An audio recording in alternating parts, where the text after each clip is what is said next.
இன்றைய முக்கிய நிகழ்வுகள். அதிகரிக்கும் வெயில், பள்ளிகளுக்கு முன்கூட்டியே கோடை விடுமுறை அறிவிப்பு.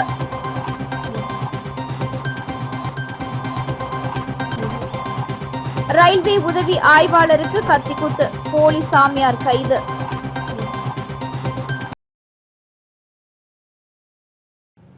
புதுச்சேரியில் ரயில் நிலையத்தில் சிறுநீர் கழித்த நபரை கண்டித்த ரயில்வே உதவி ஆய்வாளரை கத்தியால் குத்தி கிழித்த சன்னியாசியை போலீசார் கைது செய்து சிறையில் அடைத்தனர். மேலும் உதவி ஆய்வாளர் உயிருக்கு ஆபத்தான நிலையில் சென்னை தனியார் மருத்துவமனையில் சிகிச்சை பெற்று வருகிறார். திருச்சியை சேர்ந்தவர் சரவணன். இவருக்கு வயது 40. இந்திய ரயில்வே பாதுகாப்பு துறையில் கடந்த 20 ஆண்டுகளாக பணிபுரிந்து வரும் இவர் புதுச்சேரி ரயில் நிலையத்தில் தற்பொழுது பணியாற்றி வருகிறார். இந்த நிலையத்தில் நேற்று மதியம் திருவண்ணாமலையிலிருந்து புதுவை வந்த ரயிலில் காவி உடை அணிந்து வந்த சன்னியாசி ஒருவர் ரயிலில் இருந்து இறங்கி ரயில் நிலையத்தின் உள்ளே சிறுநீர் கழித்துள்ளார். இதனை கண்ட சரவணன் அவரை அழைத்து கண்டித்துள்ளார். இதில் அந்த நபருக்கும் சரவணனுக்கும் வாக்குவாதம் ஏற்பட்டதை அடுத்து அந்த நபர் வெளியேறுமாறு கூறியுள்ளார். ஆனால் அந்த நபர் தான் மதுரைக்கு செல்ல வேண்டும் என கூறி வெளியேறாமல் ரயில் நிலையத்தில் அமர்ந்துள்ளார். இதில் ஆத்திரமடைந்த சரவணன் தான் கையில் வைத்திருந்த லத்தியால் லேசாக அந்த நபரை அடித்து ரயில் நிலையத்திலிருந்து செல்லுமாறு எச்சரித்தார். இதில் ஆத்திரமடைந்த அந்த சன்னியாசி சரவணனை கெட்ட வார்த்தைகளால் திட்டி தான் வைத்திருந்த பழம் வெட்டும் கத்தியால் சரவணனை கையில் சரமாரியாக குத்தி கிழித்துள்ளார். இதில் சரவணனின் கை நரம்பு பகுதியில் பலத்த காயம் ஏற்பட்டு அதிக அளவில் ரத்தம் கசிய துவங்கியது. வழியில் அவர் அலறி உள்ளார். இதனை கண்ட அங்கிருந்த காவலர்கள் சரவணனை மீட்டு மருத்துவமனைக்கு அழைத்து சென்றனர். இதனிடையே கத்தியால் குத்திய சன்னியாசியை மடக்கி பிடித்த ரயில்வே போலீசார் அவரை ஒதிஞ்சாலை காவல் நிலையத்தில் ஒப்படைத்தனர். இதனைத் தொடர்ந்து அந்த நபர் நடத்திய விசாரணையில் அவர் தஞ்சாவூர் மாவட்டம் மன்னார்குடியை சேர்ந்த மணிகண்டன் என்பதும் அவர் தமிழகம் மற்றும் வட மாநிலங்களில் உள்ள பல்வேறு கோவில்களுக்கு சன்னியாசியாக சென்று வழிபட்டு வரும் நிலையில் நேற்று புதுச்சேரி வந்தவர் மீண்டும் மதுரைக்கு செல்ல இருந்த நிலையில் உதவி ஆய்வாளரை கத்தியால் குத்தி கிழித்தது தெரியவந்தது. இதனைத் தொடர்ந்து அவரை நீதிமன்றத்தில் ஆஜர்படுத்திய போலீசார் காலாப்பட்டு மத்திய சிறையில் அடைத்தனர். மேலும் சிகிச்சைக்காக அனுமதிக்கப்பட்டிருந்த உதவியாளர் சரவணன் கை நரம்புகளில் அதிக அளவு சேதம் ஏற்பட்டுள்ளதால் அவரை சென்னையில் உள்ள தனியார் மருத்துவமனையில் தீவிர சிகிச்சை பிரிவில் அனுமதிக்கப்பட்டு சிகிச்சை அளிக்கப்பட்டு வருகிறது. புதுச்சேரியில் கோடை வெப்பம் காரணமாக வரும் 27ஆம் தேதி முதல் கோடை விடுமுறை அளிக்கப்படுவதாக கல்வித்துறை அறிவித்துள்ளது. புதுச்சேரியில் உள்ள அரசு பள்ளிகளுக்கு வரும் மே 1ஆம் தேதி முதல் கோடை விடுமுறை துவங்க உள்ள நிலையில் புதுச்சேரியில் தொடர்ந்து அதிகரித்து வரும் வெயிலின் தாக்கம் காரணமாக வரும் 27ஆம் தேதி முதல் புதுச்சேரி, காரைக்கால், மாகே, ஏனாம் 4 பிராந்தியங்களையும் உள்ள அனைத்து அரசு மற்றும் அரசு நிதி உதவி பெறும் பள்ளிகள், தனியார் பள்ளிகள் உள்ளிட்ட அனைத்து பள்ளிகளும் கோடை விடுமுறை ஆரம்பிக்க உள்ளதாக புதுச்சேரி கல்வித்துறை தெரிவித்துள்ளது. தொடர்ந்து கோடை விடுமுறை முடிந்து ஜூன் 1ஆம் தேதி அனைத்து பள்ளிகளும் திறக்கப்படும் எனவும் கல்வித்துறை சார்பில் தெரிவிக்கப்பட்டுள்ளது. மேலும் இந்த கோடை விடுமுறையில் எந்த ஒரு சிறப்பு வகுப்புகளும் நடத்தக்கூடாது என பள்ளிகளுக்கு அறிவுறுத்தப்பட்டுள்ளது.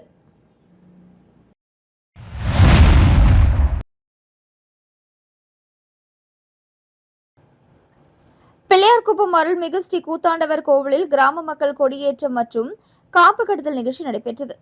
புதுச்சேரி மாநிலத்தில் மிகவும் பிரசித்தி பெற்ற பரிகார ஸ்தலமாக விளங்கும் பிள்ளையார்குப்பம் அருள்மிகு ஸ்ரீ கூத்தாண்டவர் திருக்கோவிலில் கும்பாபிஷேக விழா கடந்த மார்ச் மாதம் 8ஆம் தேதி வெகு சிறப்பான முறையில் நடைபெற்றது. இதனைத் தொடர்ந்து அருள்மிகு ஸ்ரீ கூத்தாண்டவர் சுவாமி திருக்கோவிலின் திருவிழாவினை முன்னிட்டு கடந்த 16ஆம் தேதி செட்டியார் மரபினர் கொடியேற்றம் நிகழ்ச்சி நடைபெற்றது. இதனைத் தொடர்ந்து நேற்று முக்கிய நிகழ்வாக கிராம மக்கள் கொடியேற்றம் நிகழ்ச்சி நடைபெற்றது. இதில் பக்தர்கள் திரளாக கலந்து கொண்டு சுவாமி தரிசனம் செய்தனர். இதனைத் தொடர்ந்து கோவிலுக்கு அருகாமையில் அமைந்துள்ள சங்கராபரணி ஆற்றங்கரை பகுதியில் காத்தவராயன் சுவாமிக்கு படையலிட்டு பக்தர்களுக்கு காப்பு கட்டுதல் நிகழ்ச்சி நடைபெற்றது. கொடியேற்ற நிகழ்ச்சியின் விரதத்தை தொடங்க பக்தர்கள் காப்பு கட்டி கொண்டனர். இதில் சுற்றுவட்டார பகுதியை சேர்ந்த திரளான பக்தர்கள் கலந்து கொண்டு சுவாமி தரிசனம் செய்தனர். இந்நிகழ்ச்சியில் ஊர் பெரியவர்கள், முக்கியஸ்தர்கள் உட்பட பக்தர்கள் திரளாக கலந்து கொண்டு சுவாமி தரிசனம் செய்தனர். தொடர்ந்து ஆலயம் சார்பாக விழாவில் கலந்து கொண்ட பக்தர்களுக்கு அறுசுவை அன்னதானம் வழங்கப்பட்டது. இவ்விழாவில் புதுச்சேரி, தமிழகம் மற்றும் பல்வேறு மாநிலங்களில் இருந்து ஆயிரக்கணக்கான திருநங்கைகள் மற்றும் பொதுமக்கள் கலந்து கொள்வார்கள் என்பது குறிப்பிடத்தக்கது. நிகழ்ச்சிக்கான ஏற்பாட்டினை கோவில் நிர்வாக அதிகாரி, பிள்ளையார்குப்பம் கிராம பொதுமக்கள் மற்றும் இளைஞர்கள் வெகு சிறப்பான முறையில் செய்திருந்தனர். மேலும் முக்கிய நிகழ்வாக 28ஆம் தேதி திருக்கல்யாணமும், 29ஆம் தேதி தேர் திருவிழாவும், மே மாதம் 14ஆம் தேதி படுகளம் எழுப்புதல் நிகழ்ச்சியும் நடைபெற உள்ளதாக ஆலயம் சார்பாக தெரிவிக்கப்பட்டுள்ளது. रायस्पोषमोद्भेदम् यदग्धं हिरण्यं वर्चस्वज्जयत्रियाय विसधातु माम् ॐ रक्षो हनो वलकहनो नभान् रक्षो हनो गोः रक्षाबन्धन मूर्तोऽतिरिमवन्तो भवन्तु ॐ देवस्य ध्वगा सविता प्रसविनो ॐ श्रीमहा दीर्घायत्वाय फलाय वर्चासे सुप्रजास्त्वाय साचाः अतोज्जीव सरसः सतम् ॐ इदं ते आयुष्यं वर्चसा. புதுவை ஸ்ரீ மணக்குள விநாயகர் பொறியியல் கல்லூரியில் தேசிய அளவில் 5 நாட்கள் பயிற்சி முகாம் நடைபெற்றது. புதுவை ஸ்ரீ மணக்குள விநாயகர் பொறியியல் கல்லூரி வளாகத்தில் மினிஸ்ட்ரி ஆஃப் இனோவேஷன் கவுன்சில் மற்றும் அகில இந்திய தொழில்நுட்ப கல்விக்குழு இணைந்து வழங்கும் கண்டுபிடிப்பு, வடிவமைப்பு மற்றும் தொழில் முனைவோர் பயிற்சி முகாம் 5 நாட்கள் நடைபெறுகிறது. இதன் தொடக்க விழா இக்கல்லூரி வளாகத்தில் இன்று நடைபெற்றது. இதில் தலைமை விருந்தினராக புதுச்சேரி குறு சிறு மற்றும் நடுத்தர தொழில்கள் மேம்பாட்டு மற்றும் வசதி அலுவலக நியூக்ளியர் துறையின் உதவி இயக்குனர் பிரீத்திகா சர்மா சிறப்பு விருந்தினராக கலந்து கொண்டு பயிற்சி முகாமினை தொடங்கி வைத்து சிறப்புரையாற்றினார். அவர்தம் முறையில் MSME யோசனை முதல் தாக்கம் வரை பாலமாக செயல்படுகிறது. MSME மூலம் எப்படி தொழில் முனைவோர் தங்களது தொழிலை துவக்க வேண்டும் என்றும் மேலும் MSMEயின் பல்வேறு இனோவேஷன் திட்டங்கள் பற்றி விரிவாக எடுத்துரைத்தார். மேலும் AICTE இனோவேஷன் துறை அதிகாரி செல்வராணி செல்வகுமார், வாத்வானி ஃபவுண்டேஷன் முதன்மை பயிற்சியாளர்கள் அன்புமதி மற்றும் முனைவர் ராணி ராபின் கலந்து கொண்டு சிறப்பித்தனர். AICTE இனோவேஷன் துறை அதிகாரி செல்வராணி செல்வகுமார் அவர்தம் முறையில் திட்டங்கள் செயல்படுத்துதல் மற்றும் பகுப்பாய்வு செய்தல், மதிப்பீடு செய்தல் மற்றும் சரியான முடிவை தேர்ந்தெடுத்தல் போன்றவற்றை பற்றி எடுத்துரைத்தார். இந்நிகழ்ச்சியில் பொருளாளர் ராஜராஜன் புத்தொழில் முனைவு பற்றியும் ரியல் டைம் பிரச்சினைகள் குறைந்த செலவில் மிக தரமுடன் தீர்க்கும் வகையில் தங்களது யோசனைகளை பற்றி இந்த பயிற்சி முகாமில் விதிக்க வேண்டும் என்று கூறினார்.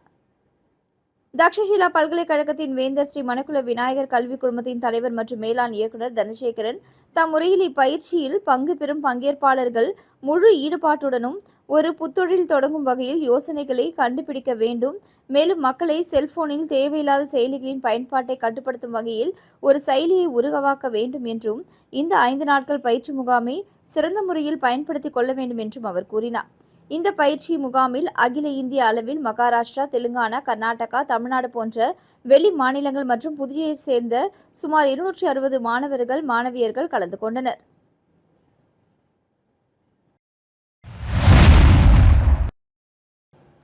தேர்தல் பரப்புரையை நிறைவு செய்து ஜோ சார்லஸ் மார்டின் திருச்செந்தூரில் சுவாமி தரிசனம் செய்தார்.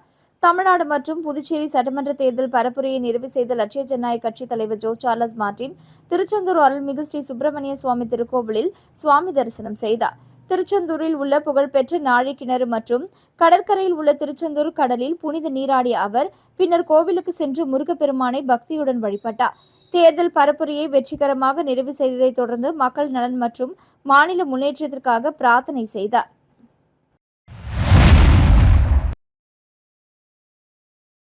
வில்லியனூர் அருள்மிகு ஸ்ரீ முத்தாலவாழி மாரியம்மன் ஆலயத்தில் 2ஆம் ஆண்டு திருவிழாவில் திரளான பக்தர்கள் கலந்து கொண்டு சுவாமி தரிசனம் செய்தனர்.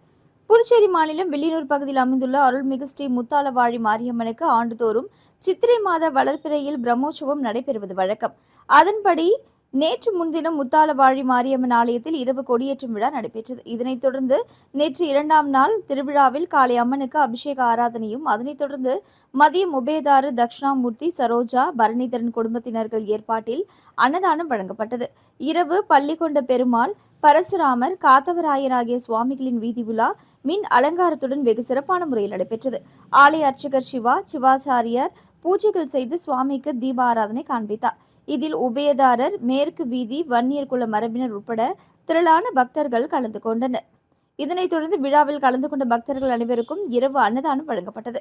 நிகழ்ச்சிக்கான ஏற்பாட்டினை திருக்கோவில் நிர்வாக அதிகாரி சரவணன், உற்சவதாரர், மேற்கு வீதி, வன்னியர் குல மரபினர், அருள்மிகு ஸ்ரீ முத்தாலவாழி மாரியம்மன் ஆலய ஊழியர்கள் மற்றும் வில்லியனூர் ஊர் பொதுமக்கள் வெகு சிறப்பான முறையில் செய்திருந்தனர்.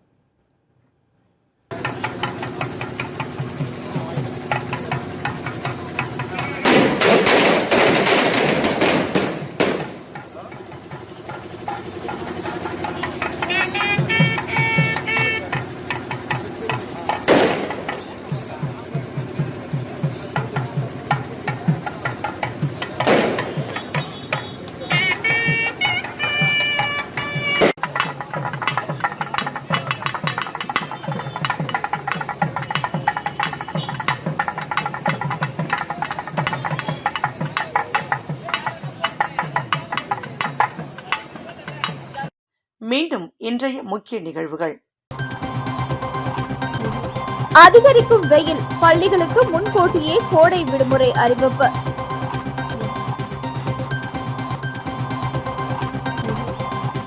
ரயில்வே உதவி ஆய்வாளருக்கு கத்திக்குத்து, போலி சாமியார் கைது.